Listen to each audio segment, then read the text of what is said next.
got very good arms. He didn't fall? Inconceivable. You keep using the word.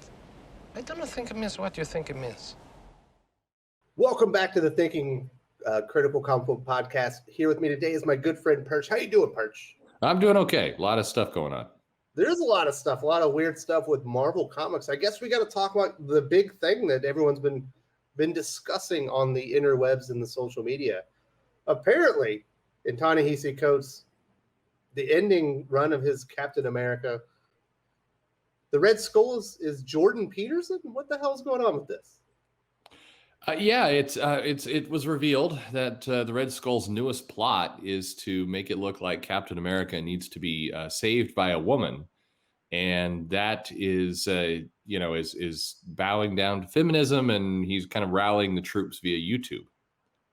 So, yeah, that's our Red Skull right now. What is it with writers thinking like making a villain into a blogger or a character into a blogger is interesting? I have no idea. I see people defending the move, saying, "Oh, this is modernizing the character. This is what the Red Skull would be like in the year 2021." And to that, I would just say the Red Skull is fictional.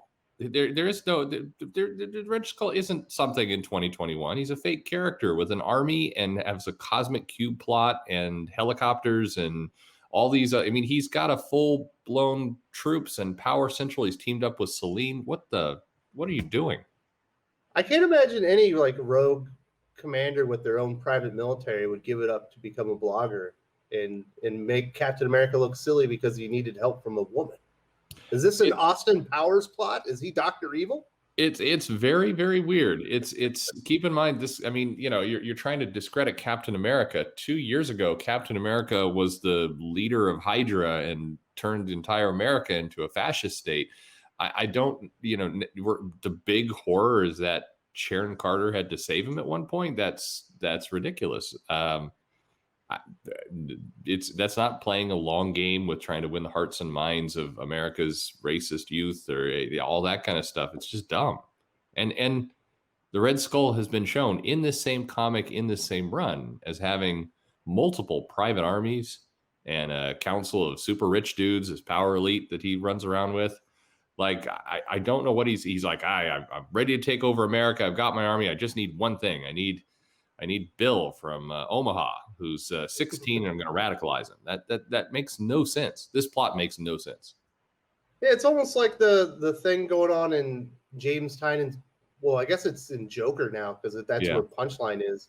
Where Punchline had a podcast about Joker and became radicalized by Joker, but somehow everybody in Gotham finds her sympathetic, even though she's supporting Joker, who just murdered everybody in the city. It's like, where the hell do you come up with this stupid shit? It's very strange. I get it. The writers are sitting down, they're reading articles on Salon and everywhere else about radicalization online and the dark web. The dark web, QAnon. They all want to do it. In fact, I was on your show, last year, saying the plots next year in 2021 about QAnon and right-wing online groups are going to be just terrible for us to deal with. And we were kind of chuckling like, yeah, that's going to suck. Well, these are the storylines dreamed up during the fall of the pandemic. And that's what we're getting now. And it's awful. It's crazy. So, Ta-Nehisi Coates' Captain America run has been extremely nondescript. It's basically him recycling a bunch of old ideas very poorly, but it felt like it wasn't going to be remembered for anything other than maybe that one really bad Yas Queen Sharon Carter as the Iron Patriot issue, which was awful. But he somehow outdid himself, and I think this run is going to be remembered, just kind of like the Mark Waid Captain America MODOK thing that everyone rolled their eyes at and said, could you do anything less interesting with this character? It's I think the run is not, it won't be remembered well. I mean, there's been nothing terribly original here. We've had shades of Brubaker, we've had a little bit of Nick Spencer in here, and it's just there's not a whole lot of original ideas. Keep in mind this title when it debuted was around 60,000 in sales for the month, It's now around 25,000 a month. And so nobody's really paying attention to this. Storylines about this kind of stuff do not make sense. And it's just not, they don't have a top art talent on it. Despite everything that's going, despite the fact that you got a Falcon Winter Soldier show right now on Disney Plus, and in theory should be bringing some attention to the Shield and the character. They've got they're running internet blogger story, and with a B art team selling 25,000 copies or so a month. That's none of that is going to be remembered at all. It's a shame. Yeah, so moving on to something else that I don't think is going to be remembered very fondly, we've got Jason Aaron's Phoenix tournament that finally wraps up. Yeah. It's been exhaustive.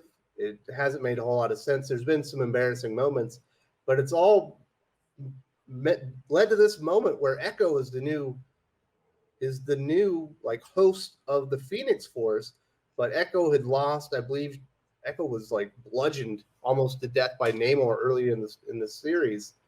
It somehow has been chosen, and there's some type of connection between Native American like folklore and the Phoenix Force now. So they altered the Phoenix Force once again. What the hell's going on there?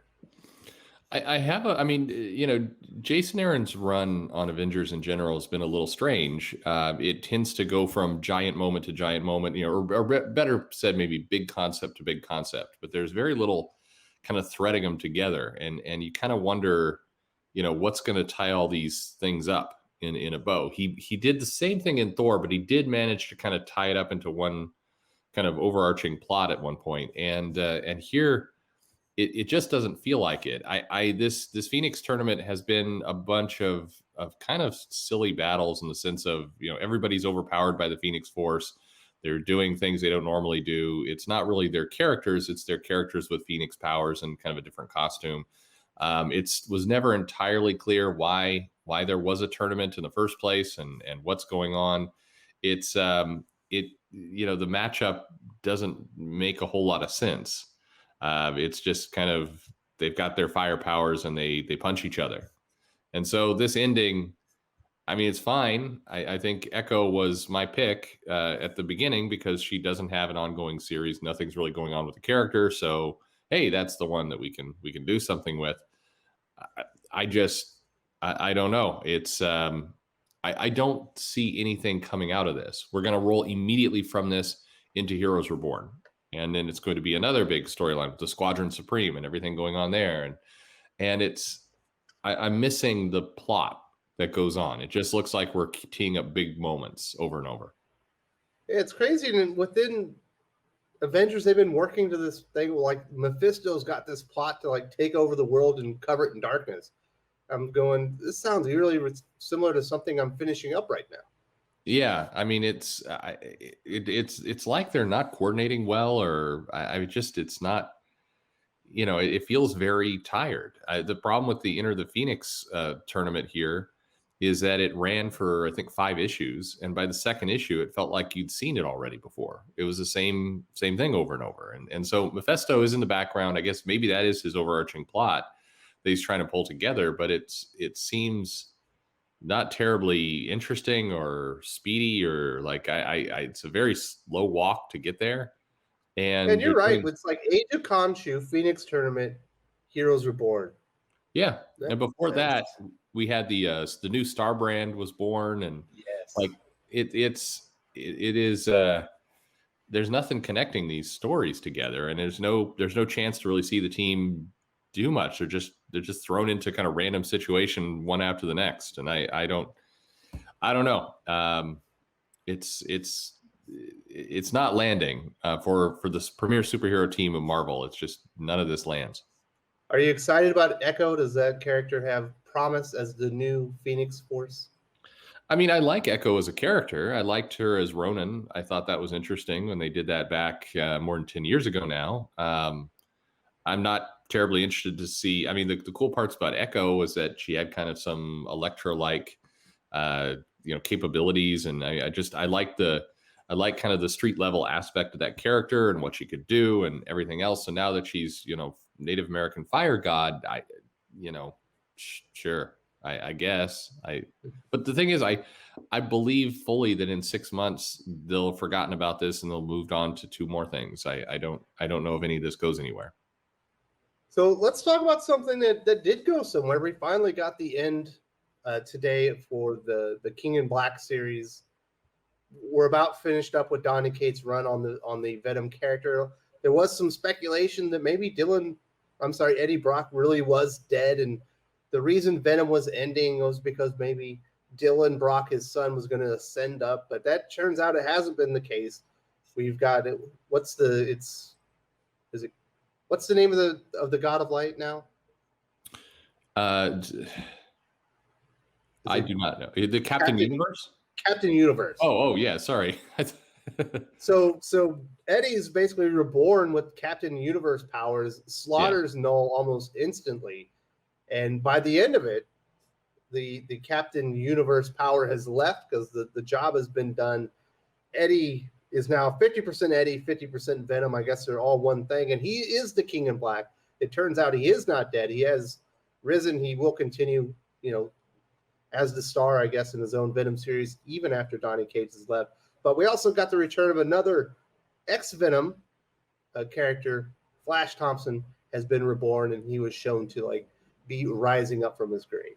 Yeah. I think Flash coming back to life makes sense. Maybe that's going to be the new Venom. I mean, I still, and maybe I'm completely wrong with this, but they've been very funny with the words of saying, Donny Cates and Ryan Stegman will end their Venom run.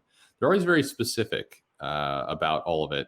And I wonder, is it now the King in Black is going to be a new ongoing series by Donny and Ryan, or, Donny Cates is promoting that he's doing the most bonkers thing he's ever done on Twitter. So I don't think we've seen the last of these characters, and I don't think we've seen the last of Donny Cates writing these characters.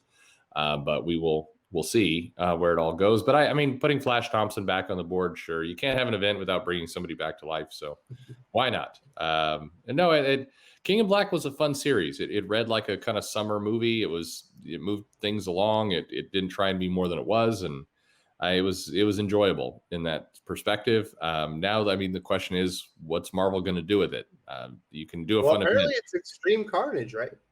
Well, it's one of the things. Yeah, we get Extreme Carnage for sure, and we get the conspiracy over in Spider-Man and 8 other things in Marvel. But hopefully this can actually lead to a good, nice ongoing series and a run or something interesting. That's what I hope for. Yep. So I agree with you. I think King of Black ended up kind of delivering the goods. I enjoyed it more than Absolute Carnage, and the fact that it felt like there was some finality. It didn't feel like just a prequel to Extreme Carnage. So I think he did a pretty good job. We shall see what the future is for Venom. Obviously, Venom 200 has been delayed once again, I believe, into June. Right. And we don't know exactly what's going to happen with the character after that. But it has been a busy week for Marvel Comics. We've got a new blogger on the scene, the Red Skull, apparently inspired by Jordan Peterson. We've got a new Phoenix Force host in Echo, and we have a new King in Black in Venom. So, yeah, it's everything busy. Been very busy. Well, Perch, I do want to say thanks for coming on the channel, discussing some of these big key moments that have been happening in Marvel, and I'll talk to you later, brother. Take it easy. If you enjoyed this video, please give it a like. I would appreciate it very much. It helps us attract more views for the channel. Subscribe for future commentary, comic book news, and reviews. And don't forget to ring the bell for notifications. If you want to talk comics, movies, and much, much more, you can follow me on Twitter at Wes_from_TC. With that, Salamat Po, and I'm out.